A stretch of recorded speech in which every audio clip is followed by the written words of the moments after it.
Selamat pagi Bapak. Kenalkan, nama saya Dr. Baki, dokter yang berjaga hari ini. Pada kali ini saya akan melakukan pemeriksaan terhadap kepala dan leher Bapak. Apakah Bapak bersedia? Bersedia, Dok. Oke, sebelumnya saya akan melakukan cuci tangan terlebih dahulu. Setelah cuci tangan, selanjutnya Bapak, saya akan meminta Bapak untuk melepaskan pakaian dan juga aksesoris yang ada di leher. Oke, setelah itu saya ingin menanyakan beberapa pertanyaan. Apakah Bapak pernah mengalami trauma di kepala? Tidak, Dok. Apakah Bapak juga pernah mengalami masalah di kulit kepala? Tidak, Dok.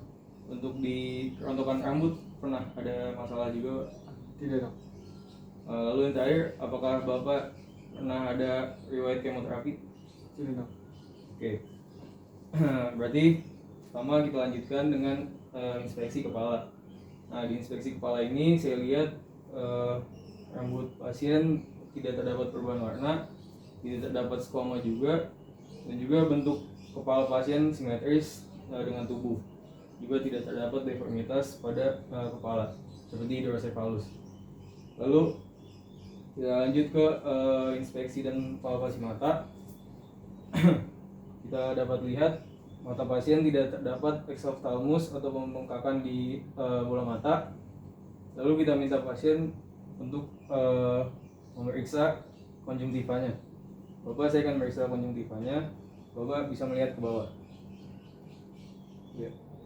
Nah, dari hasil pemeriksaan konjungtiva pasien tidak ditemukan hiperemi atau hiperemi negatif dan juga anemi negatif. Lalu Bapak, saya akan memeriksa skleranya. Bapak bisa lihat ke atas. Ya. Ya, setelah diperiksa, sklera pasien berwarna normal, yaitu putih, tidak berwarna kuning. Lalu selanjutnya kita lihat inspeksi di hidung. Hidung pasien simetris, tidak terdapat deformitas. Lalu kita lihat di bibir pasien, tidak terdapat kebiruan atau sianosis. Lalu di telinga pasien juga simetris dan bentuknya tidak ada yang berbeda, jadi ukurannya sama. Nah, selanjutnya kita akan melakukan palpasi di kepala. Untuk palpasi di kepala kita lakukan meraba di kulit kepala pasien, apakah terdapat skoma atau tidak. Untuk pasien ini tidak terdapat skoma, tidak terdapat juga nodus, lalu tidak juga terdapat massa atau tumor lainnya, dan juga warna dari rambut pasien itu tidak terdapat perubahan warna, dan tidak ada juga kebotakan di beberapa tempat. Lalu selanjutnya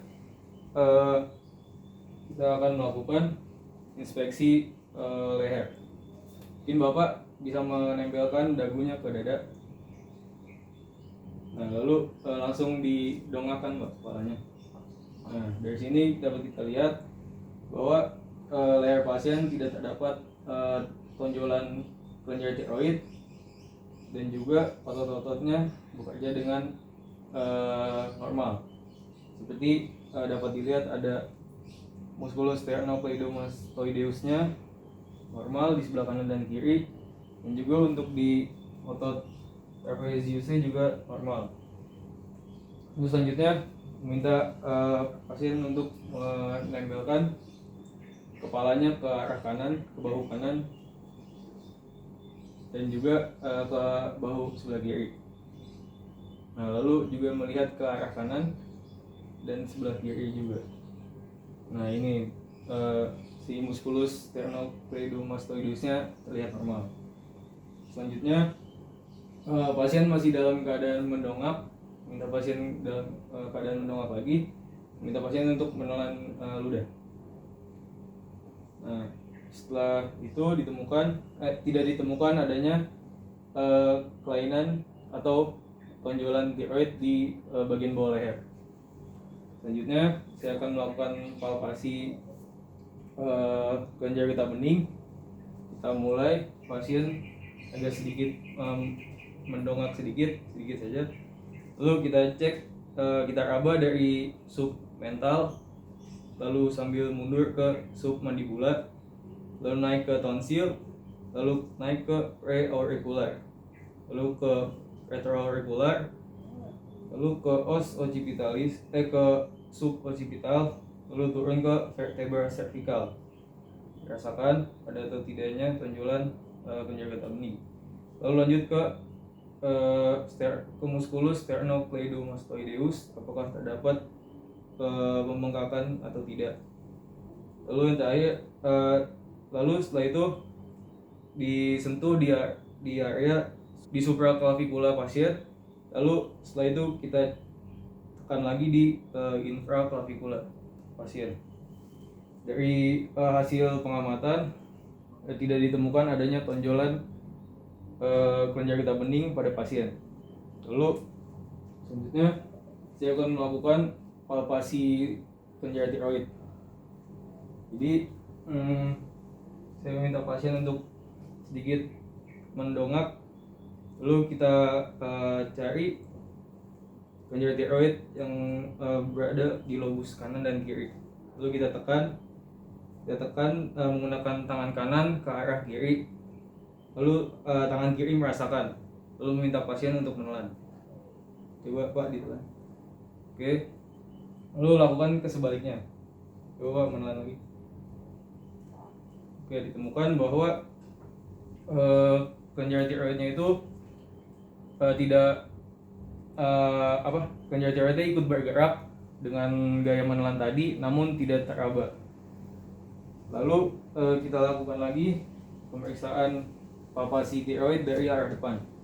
Nah, kalau ini kita letakkan 2 jari di bawah krikoid, agak sedikit ditekan, lalu pasien diminta untuk menelan. Ya. Setelah pasien menelan, ditemukan bahwa tidak ada penonjolan atau pembengkakan di tiroid, lebih tepatnya di isthmus tiroid. Lalu yang terakhir adalah pemeriksaan trakea depan.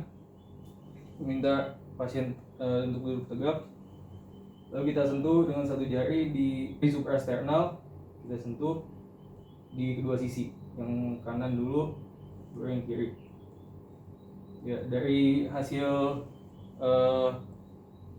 pengamatan tidak ditemukan adanya deviasi atau pergeseran cincin trakea ke kanan maupun ke kiri. Di bab ini dalam keadaan normal. Dan yang terakhir adalah auskultasi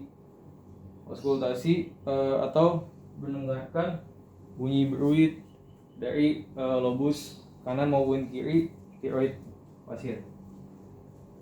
Pertama, kita meminta pasien untuk sedikit tegak lehernya. Lalu sebelum kita memakai stetoskop, digesek dulu biar agak panas. Lalu kita pasang.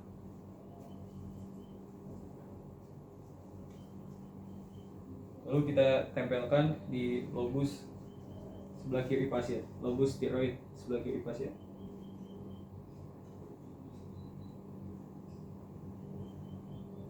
Lalu lakukan di sebelah kanan, di lobus tiroid sebelah kanan. Oke. Dari hasil pemeriksaan, di lobus tiroid kanan maupun kiri tidak terdapat bunyi beruit, berarti pasien dalam keadaan normal. Sudah Bapak, pemeriksaan fisiknya sudah selesai. Apakah ada yang ingin ditanyakan? Tidak.